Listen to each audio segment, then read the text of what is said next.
Hello my friends, welcome to my corner.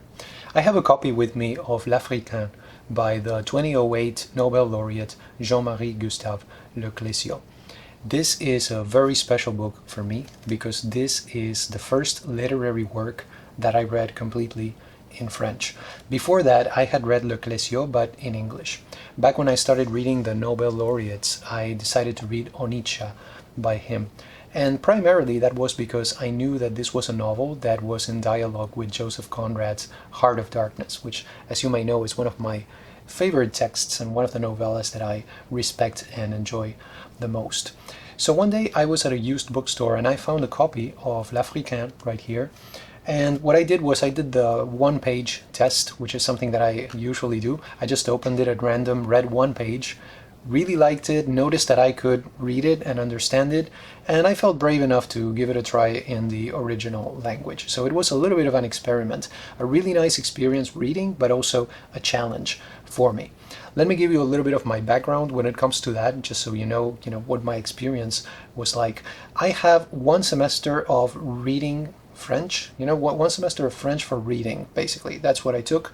But then, as you know, I speak Spanish, and I can say a couple of things in English sometimes, So I have those two languages to work with in terms of cognates. Now, it's a really good advantage. If you speak or read Spanish and English and you want to learn French, you have a bit of an advantage there, but you also have to be doubly careful because you have a lot of cognates, but sometimes a word may be a cognate for you in relation to English, and in other cases it may be a cognate in relation to Spanish. Let me give you a quick example. The word in French, nombre. Okay, so you read that word, and from Spanish you're like, oh, that means nombre, right? It means name. No, it doesn't. You have to look at it from the perspective of English in that case, because it means number, as in a number of people. So those are some of the things that I have when it comes to, trying to start to read in French. And also, I really love French cinema, so I watch a lot of French movies. That means that I am hearing the language quite a bit. But also there's a little detail that you'd be surprised how useful and how helpful it was for me. Knowing the titles of the movies in the original French, that gives you a lot of vocabulary. It's really surprising. I was like, wow, so it really comes in handy to know the titles of the movies and even the titles of some novels in French, because you get a lot of vocabulary right there. So that's how I started, reading in French. Now, L'Africain is a memoir. Okay, let's talk a little bit about the contents here. This is not a novel, okay? It's a memoir. And the title refers to Le Clézio's father, whose name, I believe, is not mentioned a single time in the book, which I think is very, very interesting. He also wrote a novel that was inspired by the figure of his mother. That is the novel Ritournelle de la Femme, which I read in Spanish. So it's quite a mix for me right here. And because of that, I have, a connection here that I drew with Annie Ernaux, who won the Nobel Prize last year, because she also has a book about her father, La Place, and a book inspired by her mother. So you have two authors here that it would be really nice to read back to back. Especially I would like to have the experience of reading L'Africain and La Place back to back in order to compare, because they have the same topic, it's about the author's father, but at the same time it's a very different approach and a very different style also that these two authors have.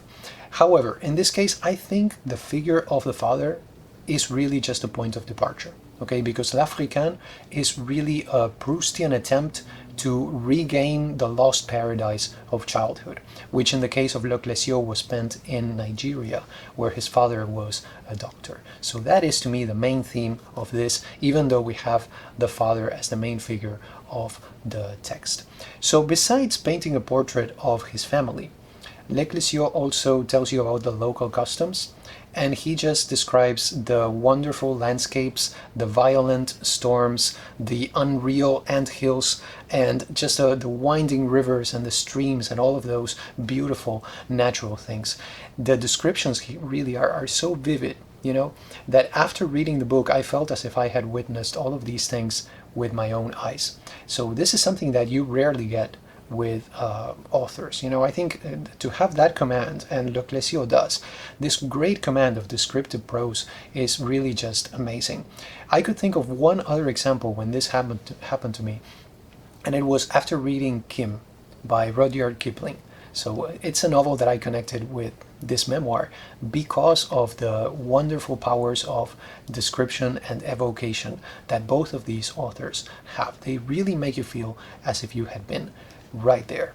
So this book, in terms of structure and or content, we are talking about 124 pages, divided into 7 chapters that are very brief, because you also have to consider that in those 124 pages there are quite a few photographs and images from the place that is being described. So that's something that goes also with this text. I like texts that incorporate photographs, right? I talked about Bruges la Morte by Georges Rodenbach. I talked about Farabeuf by Salvador Elizondo, and there are many others that I really like, these authors that incorporate photographs into their texts. And one interesting thing about L'Africain is that at the very end you get the dates of writing. So it says December 2003 to January 2004. That means that this text was basically produced in a little bit over a month. That's really impressive. And when I have a text like that, something that deals with childhood, for instance, I think we're talking about a vision here. It's really amazing. If you can produce something like that about a very important part of your life in such a powerful way in such a short period of time. So it means that these memories have been very important for the author, and that's one of the points that he makes in the book, which I'm going to touch upon briefly in a few minutes. So each chapter, if you look at it, each one of these chapters can be read independently if you want to get a sense of the author's style, the themes, etc., because each one of them deals with a central topic. So they're kind of independent.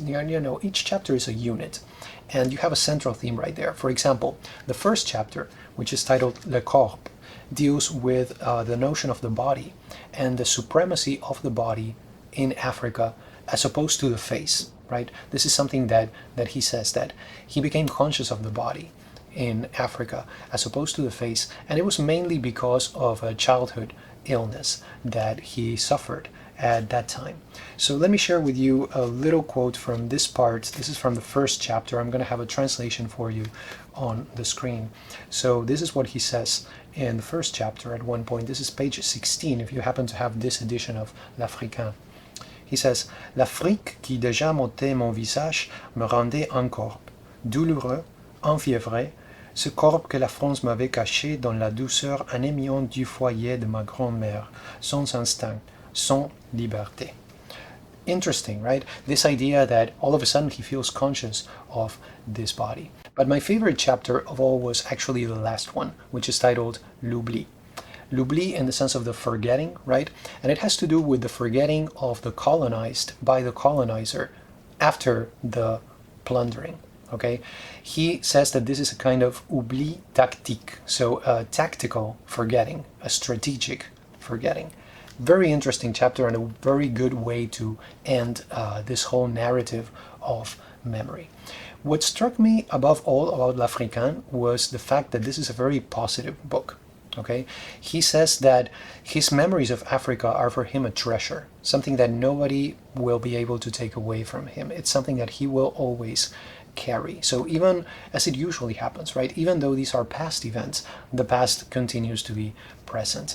And I want to share with you a passage also from this last chapter. This is very close to the end of the book, and this is what Le Clézio says here about this concept of the treasure, right, that are these memories that he has.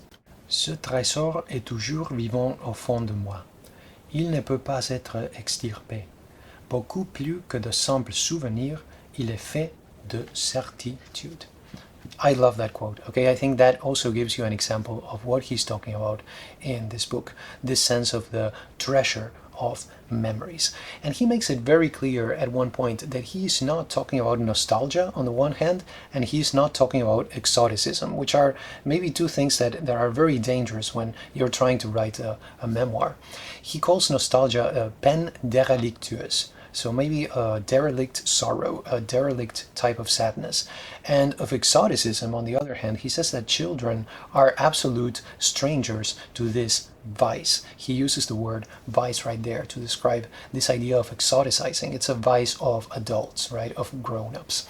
So I kept thinking when I read L'Africain about the figure of Conrad's Marlowe. Okay, I have talked about this also in my first video on Heart of Darkness, but one of my favorite passages, as I said in that video, is when Marlowe goes back to Europe. And to him, Europe becomes almost a ghostly place, an unreal place, compared to the experiences that he has just had in the heart of Africa. So if you want to hear more about that, of course, I refer you to that first video that I did on Heart of Darkness. About Le Clézio's prose, there's, I tried to find a word to describe it, and I just kept coming back to one word, and I'm going to use it. I think Le Clézio's prose, at least in this book, is just beautiful. Okay, that's the word that I'm going to use. It is not complicated. It is both precise and concise, which I think is, a wonderful combination. If you have those two concepts right there in your prose, it is clear, it is vivid, it is easy to imagine what you're talking about. That is simply wonderful, and you're not worthy. He's not wordy, and I really like that. It's a very brief text that can be read, as I said before. I used the word vision. You can almost experience this as if it were a vision. So because of all these things, in retrospect, I think that this was the perfect book for me to start my reading adventure in French, because it's exactly the kind of text that I enjoy reading, and it has the qualities that I admire, and at the same time it's a text that can be experienced by somebody who's not, I don't think I would be able to read Proust in French, so it was good for me as a student, if you will. At that point, when I was trying to start reading in French, what I thought was maybe I should read something that I have already read in English or in Spanish, like maybe L'Étranger by Camus. It's something that I already know about, so maybe it would be a little bit easier. But at the same time, I wanted to push myself a little, and to have some kind of a challenge. So I decided to go for something completely new. This is how I did it, okay? This is kind of my strategy at that point. So what I would do is, when I read this for the first time, I wrote down 10, 15, maybe 20 words each day that I did not know the meaning of, and I wrote down the definition or the translation for these words. So because of that, that meant that I was not reading a lot every day, and that's good, because that way I could pace myself a little bit better, and at the same time I was acquiring a lot of vocabulary, right? But I would say, no matter what language you read this in, it's going to be a very good experience, I think, for you, because it's not only about the language itself, but about the contents.